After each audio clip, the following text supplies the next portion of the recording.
High, আমি নাবিলা। সবাইকে ঈদের অনেক অনেক শুভেচ্ছা। ঈদ মোবারক।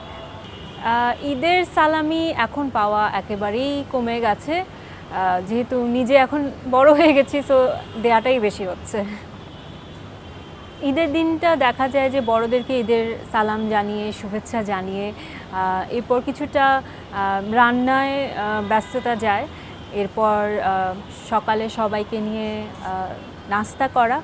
দুপুরে দেখা যায় যে আমার বরের কলিগসরা আসে বাড়িতে, সো তাদেরকে আপ্যায়ন করা, এবং এরপর আমি আমার মার বাসায় যাই আমার বরকে সঙ্গে নিয়ে। সন্ধ্যায় কিছু আত্মীয় স্বজনের বাসায় যাই। সো ঈদের প্রথম দিনটা এভাবেই কেটে যায়। আমার কাছে খুব বেশি একটা পার্থক্য লাগে না।